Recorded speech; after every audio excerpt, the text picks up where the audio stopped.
اور ہماری زبان پر صرف یہ ہونا چاہیے کہ اللہ کی دی ہوئی نعمت تھی، اتنی ہی عمر لے کر آئی تھی، اللہ نے لے لی۔ یقیناً غم ہوتا ہے، یقیناً صدمہ ہوتا ہے، اور ہونا چاہیے۔ اللہ کی طرف سے کوئی نعمت ملے اس پر خوشی کا اظہار ہونا چاہیے۔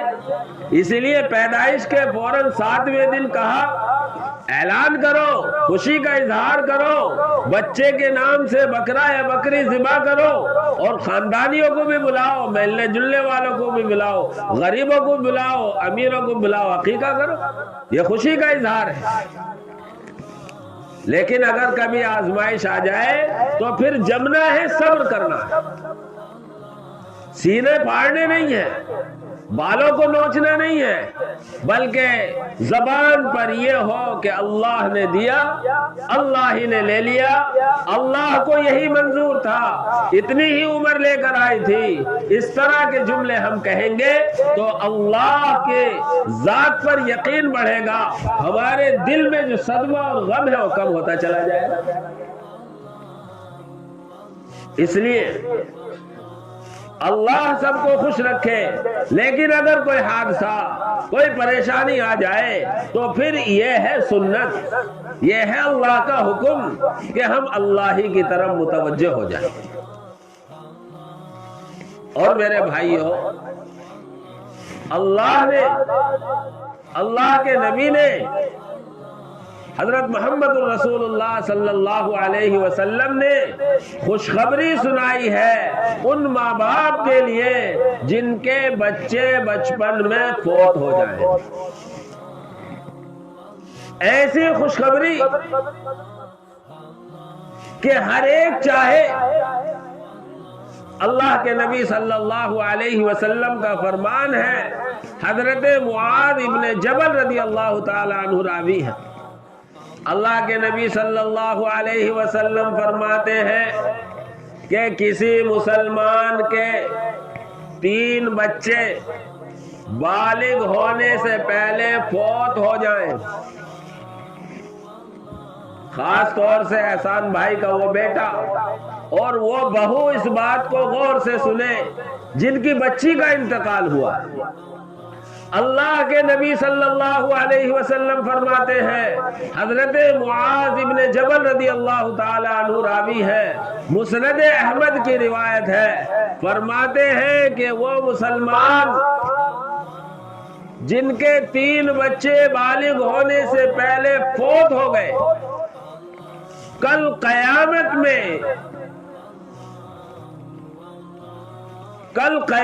میں اللہ رب العزت کی طرف سے فرشتے جنت کے 8 دروازوں سے انہیں بلائیں گے۔ سبحان اللہ۔ یہ ان ماں باپ کو اللہ کے نبی نے تسلی دی ہے جن کے 3 بچے بچپن میں فوت ہو گئے ہوں۔ اللہ کے نبی فرماتے ہیں کہ جنت کے 8 دروازوں سے آواز آئے گی کہ ادھر سے آ جاؤ، ادھر سے آ جاؤ۔ صحابہ میں کچھ لوگوں نے عرض کیا، اللہ کے رسول،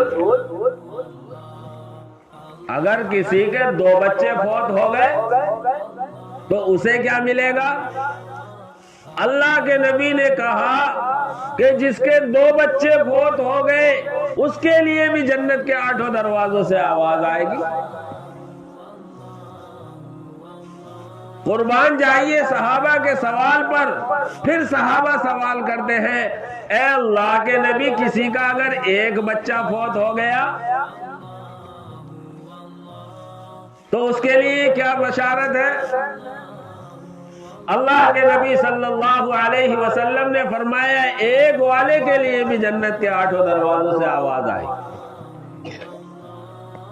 اور پھر آگے غور سے سنیے، اللہ کے نبی صلی اللہ علیہ وسلم قسم کھا کر ارشاد فرماتے ہیں، آپ یہ ذہن میں رکھیں، کوئی بات اللہ کے نبی قسم کھا کر فرما رہے ہیں، اس کا مطلب ہے اس کے یقینی ہونے کو بتایا جا رہا ہے۔ ایک تو اللہ کے نبی دنیا میں سب سے زیادہ سچ بولنے والے، جھوٹ کا کسی طرح کوئی شک اور شبہ نہ کیا جا سکتا ہے، اور اگر کوئی کرے گا اس کے ایمان کو خطرہ۔ پھر بھی قسم کھا رہے اللہ کی، فرماتے والذی نفسی بیدہ، قسم اس ذات کی جس کے قبضے قدرت میں میری جان ہے، ان السقط لیجر امہ بسررہ الی الجنہ۔ اللہ کے نبی قسم کھا کر کہتے ہیں کہ قسم اس ذات کی جس کے قبضے قدرت میں میری جان ہے، جو ناقص بچہ 2 مہینے کا حمل، 3 مہینے کا حمل، جان پڑنے سے پہلے کا حمل بھی اگر ضائع ہو گیا، وہ بچہ بھی اپنے نال کے ذریعے اپنی ماں کو اگر کسی غلطی کی بنیاد پر، کسی گناہ کی بنیاد پر جہنم میں چلی گئی تو جہنم سے اپنے نال کے ذریعے کھینچ کر جنت میں لے جائے۔ میری ماؤں بہنوں اور میرے بھائیوں، یہ بچپن میں جو بچے انتقال کر جائیں، حمل ضائع ہو جائے، اللہ کے نبی قسم کھا کر ارشاد فرما رہے ہیں کہ جو ناقص بچہ حمل ضائع ہو گیا، 2 مہینے 3 مہینے کا ضائع ہو گیا، وہ بچہ بھی اپنی ماں کو اپنے نال کے ذریعے سے جہنم سے نکال کر جنت میں کھینچ کر لے جائے گا۔ لیکن شرط آپ نے فرمائی اذا احتسبتہ، بشرطے کہ یہ ماں، یہ باپ، یہ اللہ کی ذات سے ثواب کی امید رکھتا ہو اور صبر کرتا ہو۔ ہر مصیبت، ہر حادثے پر صبر ضروری ہے۔ اللہ کے نبی صلی اللہ علیہ وسلم کے نواسے، آپ صلی اللہ علیہ وسلم کی بیٹی کے صاحبزادے بچپن ہے، بہت چھوٹے ہیں، ایسی بیماری میں مبتلا ہوئے کہ ان کی روح نکلنے لگی۔ اللہ کے نبی صلی اللہ علیہ وسلم پر خبر بھیجی۔ اللہ کے نبی صلی اللہ علیہ وسلم نے یہ کہہ دیا کہ ان سے کہو صبر کریں۔ پھر دوبارہ اللہ کا واسطہ دے کر اللہ کے نبی کو بلایا۔ اللہ کے نبی اٹھے چلے آئے اور آپ کے ساتھ صحابہ ہیں۔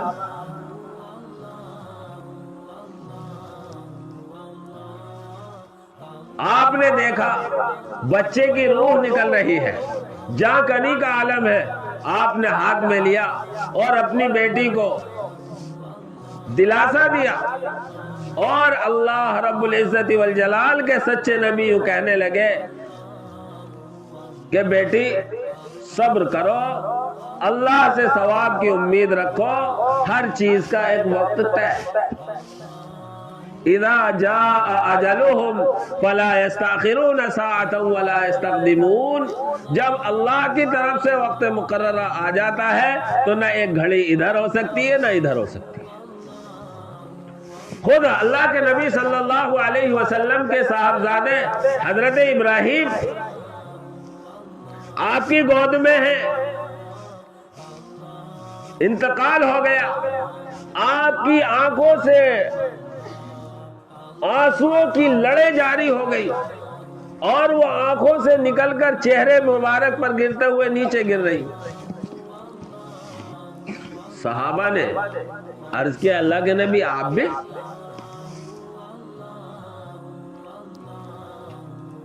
اللہ کے نبی نے فرمایا جی، یہ تو وہ شفقت ہے جو دل سے ظاہر ہو رہی ہے۔ اور آپ نے کہا یا ابراہیم انا بفراقک لمحزونون، ابراہیم تمہاری جدائی سے ہمیں بڑا غم ہے، لیکن ہم وہی کہتے ہیں جس پر ہمارا رب راضی ہے۔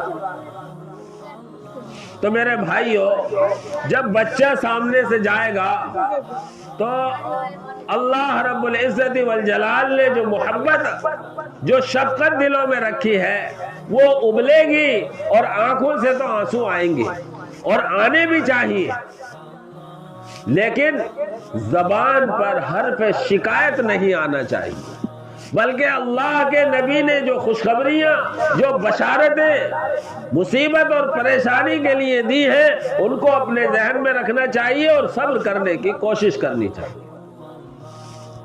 اور صبر بھی یہ ہے کہ جب پہلے ہی مصیبت آئے اسی وقت سے صبر کر، یہ نہیں ہے کہ سال 2 سال تو خوب واویلا مچایا اور پھر کہہ رہا جب صبر آ گیا کہ میں نے صبر کر، نہیں، حادثہ ہوتے ہی زبان پر حرف شکایت نہ آئے، زبان سے تو یہی نکلے کہ جو اللہ کو مرضی تھی وہ ہو، اور ہم اللہ کے فیصلے پر راضی۔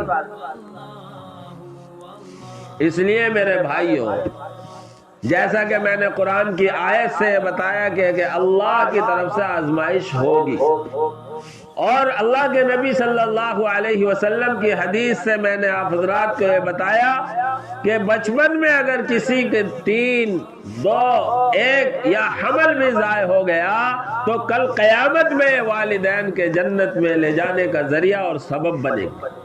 اس لیے سب سے پہلی بات کی تو میں اصلاح کرنا چاہتا ہوں کہ ہمارے جو نابالغ اولاد مرتی ہے وہ گناہگار نہیں ہوتی کہ ہم ہر دوسرے تیسرے دن ان کے لیے ایصال ثواب کے لیے مجلس لگائیں۔ اچھی بات ہے ہم قرآن پڑھیں، سب کچھ کریں، لیکن میرے بھائیوں، شریعت نے جو پیغام دیا ہے وہ یہ ہے کہ یہ ہمارے لیے کل قیامت میں سفارشی ہوں گے اور ہمارے لیے جنت میں جانے کا ذریعہ اور سبب بنیں گے، انہیں ثواب کی ضرورت نہیں۔ ثواب اور دعائے مغفرت کی ضرورت تو وہاں ہوگی جہاں جانے والا گناہگار ہو یا بالغ ہونے کے بعد اللہ کے احکام اس پر لاگو ہو جاتے ہیں، ان احکام میں اس نے کوتاہی کی۔ اس لیے جنازے کی دعا میں جو نابالغ بچے اور بچی کی دعا ہے آپ اس پر غور کر لیں، ہے نا؟ چھوٹے بچے اور بچی کی دعا الگ، کیا ہے کسی کے یاد ہے؟ بولو۔ اس میں یہی کہا گیا ہے دعا میں کہ اللہ اس بچے کو ہمارے لیے ذخیرہ آخرت بنا دے، ہمارے لیے ذخیرہ آخرت بنا دے۔ اس لیے ہمیں ایصال ثواب کی جو ضرورت ہوتی ہے، دعائے مغفرت کی تو ضرورت ہوتی ہے، وہ بالغ مرد عورت کے لیے ہے۔ جب تک بچے بالغ نہیں گناہوں سے صاف، یہ تو ہمارے آپ کے لیے سفارشی بنیں گے۔ اس لیے میرے بھائیوں، اللہ سے عافیت مانگنی چاہیے، لیکن اگر بچپن میں 1-2 بچے یا اللہ کی طرف سے اور زائد بچے فوت ہو گئے تو صبر رکھے، کل قیامت میں ہمارے آپ کے جنت میں جانے کا سبب بنے۔ اللہ رب العزت والجلال نے، اللہ کے نبی صلی اللہ علیہ وسلم نے اس بات کی صراحت کی ہے، جیسے کہ میں نے قرآن اور حدیث کے ذریعے آپ حضرات کے سامنے ذکر کیا۔ اس لیے ہمیشہ دعا یہ کرنی ہے اگر ہمارے چھوٹے بچے فوت ہوئے ہیں کہ اللہ ان سب کو ہمارے لیے ذخیرہ آخرت بنا۔ اللہ تو نے دنیا میں تو یہ غم اور صدمہ دیا ہے، اس پر صبر دے دے اور ان کو ہمارے لیے ذریعہ آخرت بنا لے، جنت میں جانے کا ہمارے لیے ان کو سبب بنا لے، ان کے ذریعے سے ہمارا جنت میں جانے کا راستہ آسان کر دے۔ لیکن میرے بھائیوں، میری بہنوں، اسی پر بھروسہ کر کے نہ بیٹھ جائیں کہ اب تو ہمارے 2-3 بچے بچپن میں فوت ہو گئے، جنت کی تو گارنٹی ہمیں مل گئی، اب تو ہمیں نہ نماز کی ضرورت، نہ روزے کی ضرورت، نہ کوئی اور اچھے کام کرنے کی ضرورت، خوب مستی کرو، بے لگام ہو جاؤ۔ یاد رکھیں ایسا نہیں ہے، ایسا نہیں ہے۔ دیکھو پاس ہونے کے بعد کسی کے نمبروں میں اضافہ تو ہو سکتا ہے، لیکن جس کا سارا نامہ اعمال سیاہ پڑا ہو، جس کا رزلٹ بالکل فیل کا ہو، ایک دو نمبر تو بڑھا سکتی ہے اسکول کی انتظامیہ کسی کا سال بچانے کے لیے، لیکن ہر کتاب میں فیل تو کہاں تک بڑھائیں گے؟ اس لیے یہ بات یاد رکھیں کہ اصل اپنا عمل ہے، جو یہ اس طرح کے اعمال ہوتے ہیں یہ سہارا اور دھکا دینے کے لیے۔ ہاں، جو ایمان کے ساتھ دنیا سے رخصت ہوگا اپنے برے اعمال کی سزا پا کر یا اللہ کے فضل سے جنت میں ضرور جائے گا۔